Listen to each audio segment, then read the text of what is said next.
Good morning all of you. आप सभी का एक बार फिर से बहुत बहुत स्वागत है आपके अपने यूट्यूब चैनल पर। मैं आशा करता हूँ आप सभी लोग घर पर स्वस्थ होंगे और सुरक्षित होंगे और अपनी पढ़ाई को कंटिन्यू कर रहे होंगे। तो आज हम बहुत ही इंपॉर्टेंट टॉपिक कवर करने वाले हैं डिटरमिनेंट में, application of determinant in solving system of linear equation. आज हम सीखेंगे कि सिस्टम इक्वेशन को कैसे सॉल्व करते हैं। आज हम क्या सीखेंगे, सिस्टम इक्वेशन को कैसे सॉल्व करते हैं। तो आप सभी लोग हेडिंग डाल लो, सभी लोग हेडिंग डाल लो, application of determinant,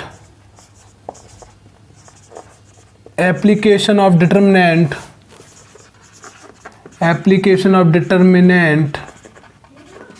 in solving system of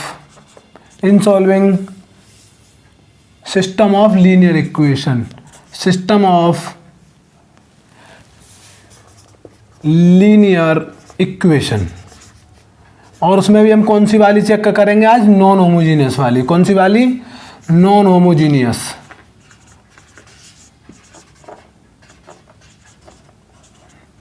ठीक है, तो उसको समझने से पहले मैं आपको कुछ समझाना चाह रहा हूँ। क्या समझाना चाह रहा हूँ, जैसे सपोज आपके पास दो लाइन है, आपके पास क्या है, दो लाइन है। सपोज एक लाइन है L1 और एक लाइन है L2 और ये एक दूसरे को एक पॉइंट पर कट करती हुई जा रही है। किस पे जा रही है, एक पॉइंट पर कट करती हुई जा रही है। तो मेरे को बताओ इनके बीच में हमेशा कितना सॉल्यूशन मिलेगा। अगर ये ऐसे कट करते हुई और ऐसे करके निकल गई तो एट द एंड जाकर ये कहीं पे मिलेंगी, नहीं मिलेंगी। तो इसमें कितने सॉल्यूशन मिलेंगे हमको, सिर्फ एक सॉल्यूशन जिस पे इसको कट किया होगा। तो इसको हम बोलते हैं यूनिक सॉल्यूशन। हमको इसको क्या बोलते हैं, यूनिक सॉल्यूशन, यूनिक सॉल्यूशन या वन सॉल्यूशन। हम इसे यूनिक और वन सॉल्यूशन क्यों कहते हैं, क्योंकि हमें एक पॉइंट पर ही कट कर रही है लाइन। हमें किस पे कट कर रही है, एक पॉइंट पर। अच्छा, अगर मैं दूसरी बात करूं कि एक लाइन ये है और दूसरी लाइन इसी के ऊपर होती हुई जा रही है। दूसरी लाइन मैंने क्या बोला, ये लाइन L1 है और ये लाइन L2 है। ये दोनों एक दूसरे के ऊपर ओवरलैप करती हुई जा रही है। कैसी जा रही है, एक दूसरे के ओवरलैप करती हुई। कैसे जा रही हैं, ओवरलैप करती हुई। तो इसमें क्या होगा, इसके तो हर पॉइंट पर सॉल्यूशन मिलेगा। हर पॉइंट पे एक दूसरे को टच करती हुई जा रही हैं। तो यहाँ पर क्या होगा, यहाँ होगा इनफाइनाइट मैनी सॉल्यूशन। यहाँ पे क्या होगा, इनफाइनाइट मैनी सॉल्यूशन होगा। अच्छा, अब तीसरी बात मैं करूँ आपसे कि एक लाइन ये है और एक लाइन ये है, एक दूसरे के पैरेलल हैं। कैसी हैं, एक दूसरे के पैरेलल, जैसे रेल की पटरी।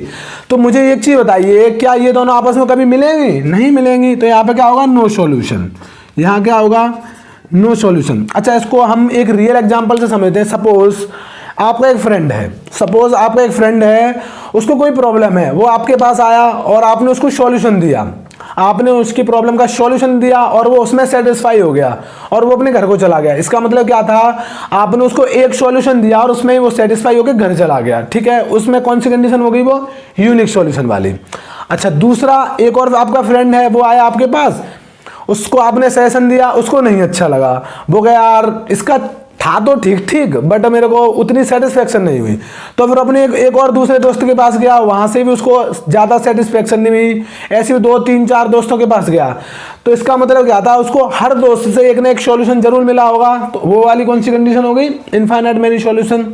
एक बंदा ये है, जैसे सपोज मेरे को कोई प्रॉब्लम है और मेरे को प्रॉब्लम है, मैं अपने किसी दोस्त के साथ शेयर ही नहीं करूं। अब किसी के साथ मैं अपनी प्रॉब्लम को शेयर ही नहीं करूं तो क्या मुझे अपनी प्रॉब्लम का सॉल्यूशन मिलेगा, नहीं मिलेगा। तो वो वाली कौन सी कंडीशन हो गई, इनफाइनाइट मैनी सॉल्यूशन।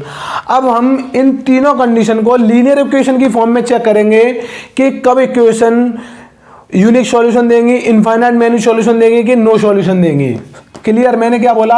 अब हम जो लीनियर इक्वेशन है, अब हम उसके केस में चेक करेंगे कि हमें लीनियर इक्वेशन कब यूनिक सॉल्यूशन देंगी, कब इनफाइनाइट मैनी सॉल्यूशन देंगी और कब नो सॉल्यूशन देंगी। तो जैसे सपोज इक्वेशन है हमारे पास a1x + b1y + c1 = d1 c1z + c1z = d1। दूसरी इक्वेशन हमारे पास a2x + b2y + c2z = d2। तीसरी हमारे पास a3x + b3y plus C3Z equals to D3। अब कुछ लोगों के दिमाग में आ रहा होगा सर हम कैसे पता करेंगे कौन सी इक्वेशन होमोजीनियस होती है कौन सी नॉन होमोजीनियस होती है। तो देखो मैं बिल्कुल सिंपल सा फंडा बता रहा हूँ, जिसके इक्वल्स टू में कोई वैल्यू मिल जाए आपको, इक्वल्स टू के बाद कोई न्यूमेरिकल वैल्यू मिल जाए, वो होती है नॉन होमोजीनियस। वो कैसी होती है? Non homogeneous. और जिसकी इक्वेशन के बाद इक्वल्स टू में जीरो हो, क्या हो? जीरो, वो कैसी होती है? Homogeneous equation. क्लियर रहेगा सभी को, याद रहेगी ये चीज। अच्छा, अब हम इन इक्वेशन के केस में देखेंगे कि कभी ये इक्वेशन हमें यूनिक सॉल्यूशन देंगी, कभी हमें इनफाइनाइट मैनी सॉल्यूशन देंगी, कभी हमें नो सॉल्यूशन देंगी। समझ में आया सबको? पहले इतना उतार लो। चलिए अब हम समझते हैं कि जो हमें homogeneous equation non homogeneous equation दे रखी थी a1x plus b1y plus c1z equals to d1, a2x plus b2y plus c2z equals to d2, a3x b3y plus c3z equals to d3। अब ये कब यूनिक सॉल्यूशन, कब इनफाइनाइट मैनी सॉल्यूशन और कब no solution देंगे। तो देखो सबसे पहले हम इसको लिखते हैं ax इक्वल्स टू b की फॉर्म में। क्लियर? तो यहाँ पे a की वैल्यू बात करूँ तो a की वैल्यू कितनी हो जाएगी? a की वैल्यू हो जाएगी आपकी a1, a2, a3, b1, b2, b3, c1, c2, c3। और x की वैल्यू कितनी होगी? x, y, z। और b की वैल्यू कितनी है आपको? d1, d2 और d3। यही है। क्लियर? अब सपोज मैं इसका जो मॉड है, जो इसका डिटरमिनेंट की वैल्यू, जो इसके डिटरमिनेंट की वैल्यू है इस a की, मैं उसको मान लेता हूँ डेल्टा। मैं उसको क्या मान लेता हूँ? डेल्टा मान लिया मैंने। ठीक है, ये डेल्टा क्या है? इसके डिटरमिनेंट की वैल्यू। डिटरमिनेंट तो आपको सॉल्व करना आता है। पहले इसको लेते हैं, ये वाली लाइन फिनिश, ये लाइन, इन दोनों का प्रोडक्ट, वो डिटरमिनेंट होता है इसका मॉड। ठीक है, अब आपको डालो रूल फर्स्ट पॉइंट डालो, if delta not equals to zero. मैंने क्या बोला? अगर मॉड की वैल्यू, डिटरमिनेंट की जो वैल्यू आपने सॉल्व करी वो नॉट इक्वल्स टू जीरो आई, then system equation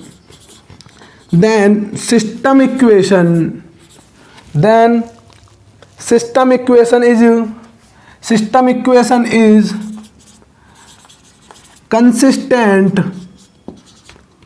consistent with unique solution. अब फिर वो यूनिक सॉल्यूशन क्या होगा? x equals to delta 1 upon delta, y equals to delta 2 upon delta, z equals to delta 3 upon delta.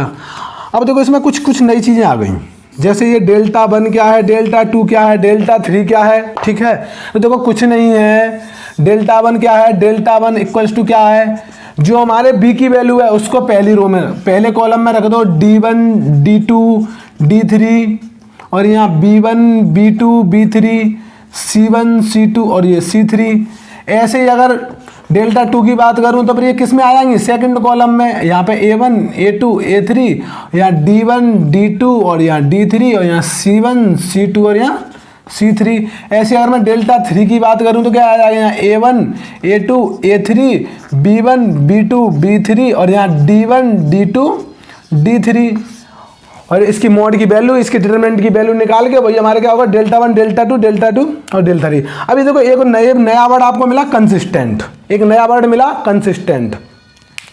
नया word क्या मिला आपको? कंसिस्टेंट। तो अभी मैंने बताया था, अभी मैंने क्या बताया था? एक बताया था मैंने यूनिक सॉल्यूशन, एक मैंने बताया था इनफाइनाइट मैनी सॉल्यूशन, एक मैंने बताया था नो सॉल्यूशन। यही बताए थे मैंने। ठीक है, तो यूनिक सॉल्यूशन और इनफाइनाइट मैनी सॉल्यूशन को भी कंसिस्टेंट सॉल्यूशन बोलते हैं। ठीक है, और नो सॉल्यूशन को हम इनकंसिस्टेंट सॉल्यूशन बोलते हैं। ठीक है, याद रहेगा। अब इसी में दूसरा point, delta equals to zero. अगर डेल्टा इक्वल्स टू जीरो हो भाई, एक तो नॉट इक्वल्स टू जीरो होगा और एक डेल्टा इक्वल्स टू जीरो हो, एंड अब कंडीशन क्या है? And delta 1 equals to delta 2 equals to delta 3 not equals to zero. इसका क्या मतलब है? Delta 1 equals to delta 2 equals to delta 3, तो डेल्टा 1 क्या है? ये इसकी मॉड की वैल्यू, इसकी मॉड की वैल्यू, इसकी मॉड की वैल्यू। ये कहना चाह रहा है कि अगर डेल्टा 1 भी जीरो है, डेल्टा 2 भी जीरो, और सपोज डेल्टा 3 की वैल्यू जीरो नहीं आई, मतलब इन तीनों में से डेल्टा 1, डेल्टा 2 और डेल्टा 3 में से किसी एक की वैल्यू जीरो नहीं आई, ये कहना चाह रहा है कि डेल्टा 1, डेल्टा 2 और डेल्टा 3 में से किसी एक की वैल्यू 0 के इक्वेट नहीं है। तो फिर यहाँ पे क्या होगा, then system equation is inconsistent. कैसी होंगी फिर वो, इनकंसिस्टेंट विद नो सॉल्यूशन। किसके साथ, नो सॉल्यूशन। क्लियर, उतार लो पहले एक बार इसको।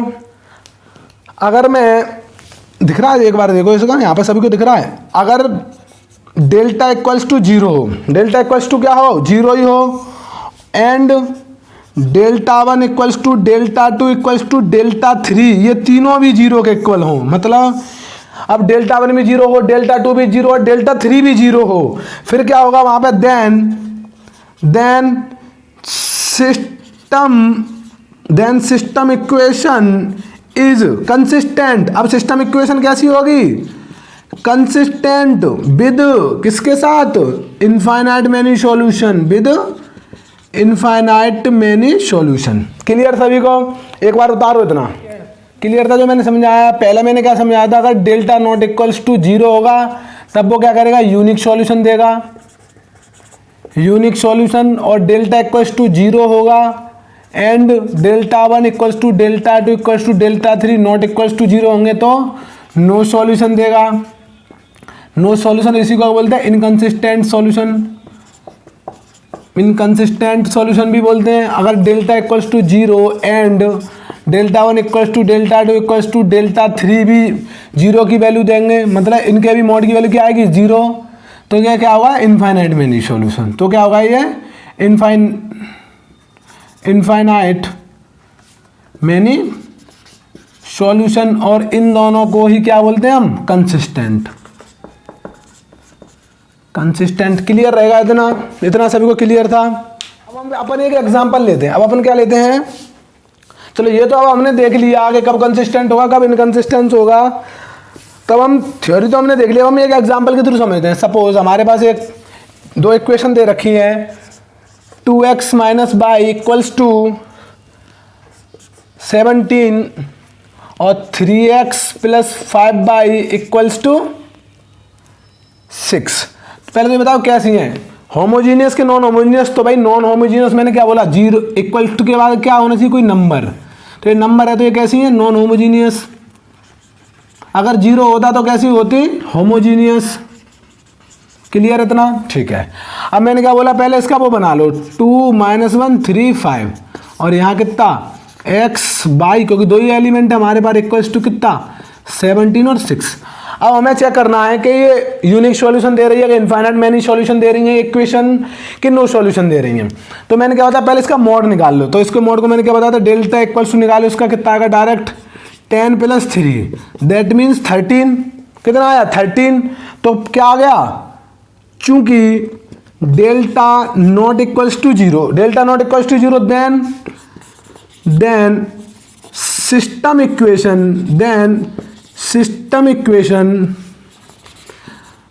Equation is consistent. अब कैसी होगी system equation, consistent with unique solution, unique solution का मतलब इसमें x y z की प्रॉपर वैल्यू निकलेंगी। तब वो कैसे निकलेंगी, x की वैल्यू के लिए डेल्टा 1 अपॉन डेल्टा, ठीक है। तो पहले अपन डेल्टा 1 निकालेंगे। डेल्टा 1 कितना आएगा इसका, देखो जरा, डेल्टा 1 में क्या किया, पहले मैंने क्या बोला था, डी की वैल्यू रख लेते हैं फर्स्ट कॉलम में। तो 17 6 और यहाँ कितना था -1 और 5, तो -1 और 5। तो इसको सॉल्व किया तो कितना है, 17 पहिया 85 और 6 कितने होंगे, 17 पहिया 85 + 6 = 91। ऐसे ही डेल्टा 2 कितना है, डेल्टा 2 आ गया यहाँ पे। अब कितना है 2 3। अब 2 की बात हो रही है तो 2 वाले कॉलम में रखे जाएंगे 17 × 6 6 दूनी 12 माइनस 17 7 7 7 51। यही आया, इसको सॉल्व किया तो कितना माइनस के 39, इतना ही आया। अब देखो x की वैल्यू कितनी आई, 91/13। अब बताओ 13 से डिवाइड दो चला जाएगा, 13 से डिवाइड दो कितनी बार जाएगा, 7 बार, 7 टाइम्स।